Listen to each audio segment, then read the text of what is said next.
तो sleeping master के इस वाले एपिसोड में आप सभी का स्वागत है। जैसे कि पिछले वाले एपिसोड में हम लोग को दिखाया गया था, अपना जंग जिस मोमेंट से ट्रेजरी वर्ल्ड के अंदर रेड रिबन से सी लेवल रूम के अंदर गया, तब से वो पहले अपने ग्रैंडपा को देख के अनप्लेजेंट महसूस किया। उसके बाद जिस जिसने अपने जंग की ग्रैंडपा की इल्यूजन बनाया जिससे डेथ चीफ बाहर आ रहा है, वो चीज अपने जंग को बस कुछ ही बातचीत के अंदर अंदर ही उल्लू बना देता है।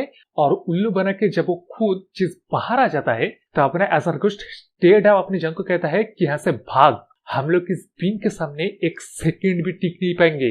जिस सीन के बाद अब इस एपिसोड की शुरुआत होती है, जहां हम लोग को पहले ये जो बीइंग है ये किस लेवल का है इस चीज को अच्छी तरह से समझाया जाता है। तो पहले स्लीपिंग मास्टर के 18 वाले एपिसोड में इस चीज को हम लोग पहले ही बताया गया है, लेकिन मैं फिर भी आप लोग को बता देता हूँ। पहले सबसे लो रैंक के बीस्ट आता है ऑमनस बीस्ट, सेकंड रैंक पे स्ट्रेंज बीस्ट, थर्ड रैंक पे मिथिकल बीस्ट, फोर्थ रैंक पे डिमिनिंग बीस्ट, फिफ्थ रैंक पे सेक्रेट बीस्ट, सिक्स्थ रैंक पे आता है डिवाइन बीस्ट और आखिर और एथ रैंक पे आता है इटर्नल बीस्ट, जो कि चाइमोडियस के पिनिकल लेवल को भी सरपास कर दिया है।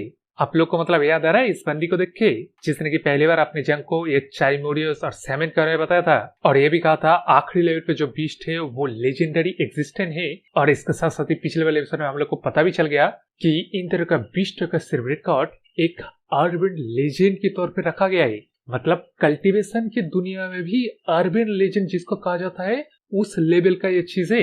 इस बात को छोड़ के आप करंट में अपने जंग के लिए जब ये बीइंग अपियर हो जाता है फुल्ली ना, अपने जंग की स्किन स्टिंग हो रहा है भाई। वो अपने सर को इवन उठा के देख भी नहीं पा रहा है इस बीइंग को। उसको ऊपर से अपना एज आर गोस्ट कुछ भी हरकत वगैरह नहीं कर रहा है। जिस चीज को देख के अपना जंग तो कंफर्म हो जाता है कि ये बीइंग एक इटर्नल बीस्ट है, जो कि कैलामिटी इटसेल्फ है, जिसके पार को इवन अपना जंग सोच भी नहीं सकता कितना होगा।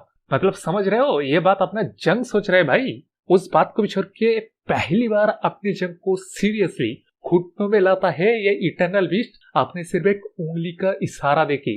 वो भी इशारा ऐसे देने के बाद कहता है कि मैंने सोचा था मैं तेरे को एकदम कुचल दूंगा, लेकिन अभी तक तू जिंदा है। ये बात बोल के अब वो इटर्नल बीस्ट खुद को जब चेक कर रहा था, उस चीज को देख के अपना जंग कहता है कि अरे देखो तो जरा, तेरे पास तो कुछ ज्यादा ही एनर्जी है इतने वक्त तक सिल रहने के बावजूद भी। जिस सरकास्टिक बात को समझ के वो इटर्नल बीस्ट कहता है कि मैं फुल ऑफ एनर्जी हूँ। हाँ, अबे मैं थाउजेंड्स ऑफ ईयर्स सिल रहने के बावजूद भी तेरे जैसे कीड़े को तो यूं ही कुचल सकता हूँ, लेकिन तेरी हिम्मत कैसे गई, तू मेरे को जज कर रहा है। लेकिन अब इस बात को सुन के अपना जंग सीरियस एआई मोड में चला जाता है भाई। वो एनालिसिस करता है कि मैं इस बात का तो कोई जवाब नहीं दे सकता, क्योंकि सच में हमारे बीच का पार इतना ही ज्यादा वाइडन है, गैप है। लेकिन जैसा मैंने सोचा था, ये सच में इस इटर्नल बीस्ट का सबसे वीकेंड स्टेट है। तो मतलब समझ रहे हो इस इटर्नल बीस्ट का हाईएस्ट लेवल का स्ट्रेंथ कैसा होगा। गॉड लाइक भाई। और अपना जंग यहाँ खुद को इंसेक्ट मान भी लेता है। जिस बात को छोड़ के अभी इटर्नल बीस्ट अपने जंग को देख के उसके यूनिकनेस की तारीफ करता है, चाहे वो अपनी जंग के पर्सनैलिटी हो या वो जो एक लिविंग ह्यूमन हो के स्पिरिट के साथ घूम रहा है उस चीज को लेके। और अपने जंग इस तरह की सिचुएशन में भी जो इन्फॉर्मेशन निकालने की कोशिश किया, यह चीज तो मतलब सच में इम्प्रेसिव है। मतलब समझो, वो एक गॉड लाइक इटर्नल बीस्ट है जिसके सामने अपनी जंग के जैसे लेवल जैसा बंदा सिर्फ एक बार नजर देने पे ही ना विलिंगली अपनी जान तक इवन देने के लिए तैयार हो जाता है, घुटने टेक देता है और उसका अपना मालिक बना लेता है। जिस जगह अपने जंग इन कोर वो अभी तक एनालिसिस कर रहा है इस इटर्नल बीस्ट को कैसे वो रोके। उस बात को छोड़ के अभी इटर्नल बीस्ट अपने उंगली से जो दूसरा इशारा देता है वो था अपने एजरगोस्ट के वो वुडन डॉल को खींचने के लिए। जिस चीज को देख के अपना एजरगोस्ट खुद को बचाने के लिए वही वुडन डॉल को लेके जब भागने की कोशिश करता है, तभी इटर्नल बीस्ट अपने एजरगोस्ट को निगलने की पूरी तैयारी कर चुका था, ये बोल के कि वो हजारों सालों से कैद रहने की वजह से कुछ खाया नहीं, इसलिए कम से कम अभी के लिए उसकी भूख मिटाने के लिए अपने एजरगोस्ट काफी है। जिस चीज को देख के अब ऑब्वियसली अपने एजरगोस्ट रेसिस्ट जब करता है, तब उस तरफ अपने इटर्नल बीस्ट अपने एजरगोस्ट को खींचते कहने लगता है कि अब मैं रूलर ऑफ डेथ हूँ, मुझे बनने के लिए हजारों पागल दिमागों को एक जगह इकट्ठा होना पड़ा था, और तो एक लोली स्पिरिट होके अपने पार को अपने मास्टर को ऑफर नहीं कर रहा है। जिस बात का जब अपना जंग फुटवर्क वो की टेक्निक निकल के, मतलब अपना जंग सब कुछ निकल के उस इटर्नल गोस्ट को इंटरप्ट करने की कोशिश करता है, लेकिन अपना eternal ghost the God the chat फिर से एक उंगली का इशारा करता है और अपना जंग भाई पटक जाता है सीलिंग में ही। उसके बाद अपने जंग को तो टेलीकिनेसिस की मदद से धोबी पछा डालता है इटर्नल बीस्ट। जिस सब चीज को देख के अब अपना वो चेन वाले स्पिरिट को भी रहा नहीं जाता, जो कि जब स्नीक अटैक करने में कामयाब रहता है, अपनी चेन की मदद से इस इटर्नल बीस्ट को बाइंड कर लेता है। तभी क्या पता चलता है अपने इस इटर्नल बीस्ट को घंटा फर्क नहीं पड़ता। वो अपनी चेन वाले स्पिरिट को चेन को तोड़ के कहता है कि अरे तेरे पास तो मजाकिया कई सारे ट्रिक्स है रे, लेकिन तूने मेरी स्पेसिस बॉडी को टच करने की हिम्मत की, इसका सजा तो तुझे मिलना ही चाहिए। ये बात बोल के अपना इटर्नल बीस्ट थैनोस बन के एक चुटकी बजा के अपने चेन वाले स्पिरिट का भी बैंड बजा देता है। जी सब लेकिन चीज को देख के अपना जंग पूरी तरह से अपनी खून में लथपथ हंसते हुए कहता है कि अरे धत यार, ऐसा लग रहा है मैंने कुछ ज्यादा ही बड़ा एक मिस्टेक कर दिया।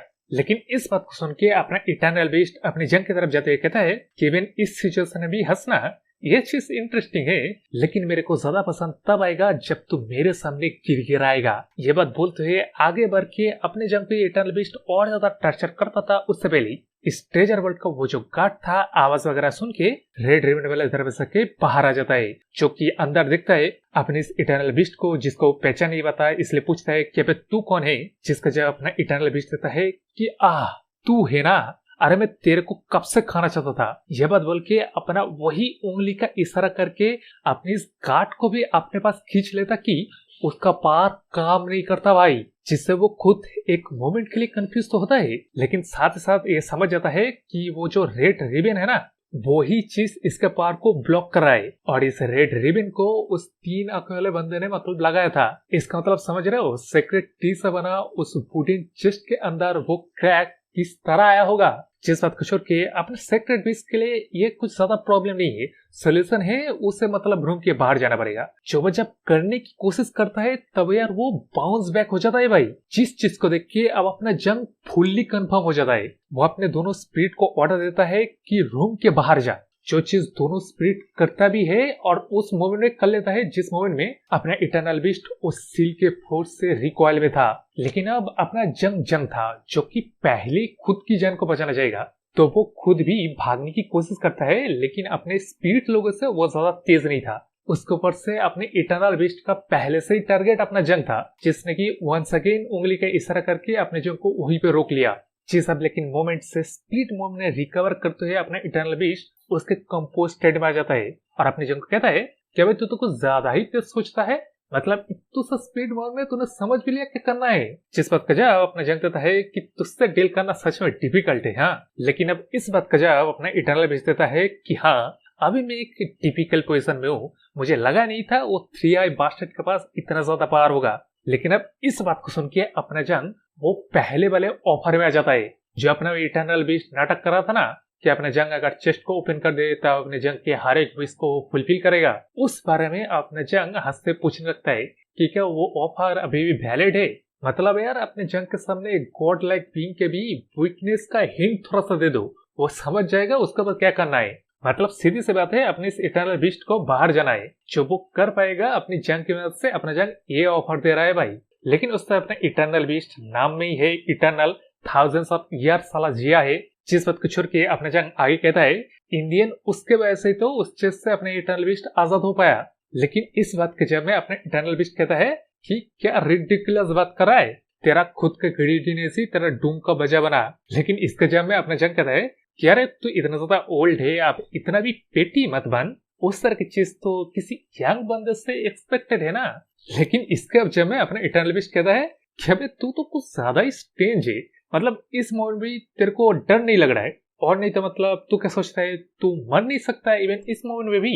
ये बात बोलते हैं उंगली का एक और इशारा और अपने जंग का हाथ टूट गया भाई। जिस बात को छोड़ के आप फुल कॉन्वर्सेशन को सुनो। अपना जंग उसके बाद कहता है कि तू एटलीस्ट कह सकता है मुझे मरने से तो डर नहीं लगता। लेकिन इस बात को सुन के अपना इटर्नल बीस्ट कहता है कि हाँ तू कुछ ज्यादा ही अच्छे से खुद को होल्ड करके रखा है, लेकिन अगर मैं तेरी हाथ की तरह पैर को भी तोड़ डालू तब भी तो क्या ऐसे ही बात करेगा। उसका जवाब अपना जंग देता है कि मुझे फर्क नहीं पड़ता, लेकिन वो कहे कि अगर तू मेरे को मार देगा तब तू खुद भी यहाँ से बाहर नहीं निकल पाएगा। लेकिन अब इस बात को सुन के उस अपने इटर्नल बीस्ट कहता है कि अच्छा तो तू कह रहे अगर मैं तेरे को जिंदा छोड़ दूं तब तू मेरे को यहाँ से बाहर निकलने में मदद करेगा।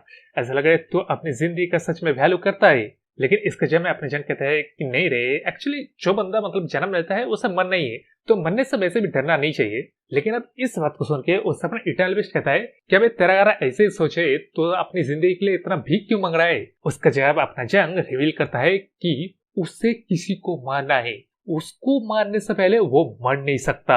जिस बात का सुन के अपना इटर्नल बीस्ट समझ जाता है कि ये रिवेंज का मामला है, तो वो कहता है ये चीज तो सच में मेरा इंटरेस्ट को पीक कर लिया, लेकिन क्या तेरे को सिर्फ एक ही जिंदगी के लेना है। उसका जवाब अपना जंग देता है कि अभी इस मोमेंट में तो सिर्फ वो एक ही चीज के बारे में सोच पा रहा है, लेकिन अब यार वो ज्यादा चोमू जो कैरेक्टर होते हैं ना, वो इस तरह के ओवरवेलमिंग बीइंग के सामने एक वीकनेस को पकड़ के वो ज्यादा ही मांगने में उतर जाता है, जिस वजह से उन चोमू का मौत होता है।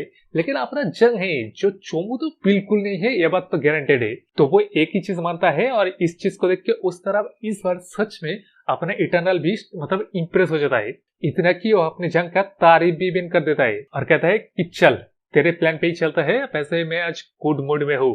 जिस बात का साथ साथ ही अपना जंग मतलब भैया उंगलियों के इशारे के कंट्रोल में नहीं रहता, तो वो नीचे आने पे ही पहले अपने हाथ को ठीक करता है और ठीक करते करते मन में सोच रहे अपने जंग कि अरे धत यार, ऐसा लग रहा है मैं इस हाथ को अब कुछ दिनों तक इस्तेमाल नहीं करवाऊंगा। लेकिन काम बन गया, मेरे को बस एक स्प्लिट मोमेंट ऑफ सेकेंड चाहिए होगा। मतलब अपना जंग यहाँ से भागने के बारे में ही सोच रहा है। जो अपना eternal beast the old monster भाग के सीधा अपने जंग को ही कंट्रोल करते फिर से उंगली की मदद से कहता है कि अरे हाँ, तूने कि इस बारे में सोचा अगर मैं तेरी इस बॉडी को ही इस तरह कंट्रोल करूं तब तू क्या कर लेगा, मतलब तू करेगा ही क्या, तू तो मर चुका होगा नहीं। जिस बात को लेकर सुन के अपना जंग पहली बार सोचता है कि क्या भाई मैं काम से गया आज, मैं खुद किसी ह्यूमन के ऊपर ट्रस्ट नहीं करता और ये तो एक ओल्ड मॉन्स्टर है जो कि विगन विथ ह्यूमन है, उसके ऊपर से इतना ज्यादा ओल्ड है कि मतलब अपने जंग की जैसे ट्रिक्स को अच्छी तरह से समझता है और कोई ओपनिंग भी नहीं छोड़ता। जिस सोच के साथ साथ ही अपना जंग यारो वहीं पे मतलब उसका कॉन्सियसनेस मिटने लगता है। जिस मिटने के मोमेंट में अपना जंग यही सोच पाता है कि मैं ऐसा लग रहा है ऐसे ही मर जाने वाला हूँ आज, तो ग्रैंडफादर माफ कर देना, मुझे नहीं लगता मैं आपका रिवेंज को ले पाऊंगा। तो आप यारो अपने जंग को टकला मॉन्क पहली बार मारने के बाद जिस रैम में गया था जहाँ एक सील था, वह क्या ए सीक्रेट बेस चला जाएगा? इस साल का जब तो नेक्स्ट में हम लोग को देखने को मिलेगा। और क्या अपने टकले मंक के जैसा ये मतलब सीक्रेट बेस्ट भी अपनी जंग का एक फेमिलियर बन जाएगा?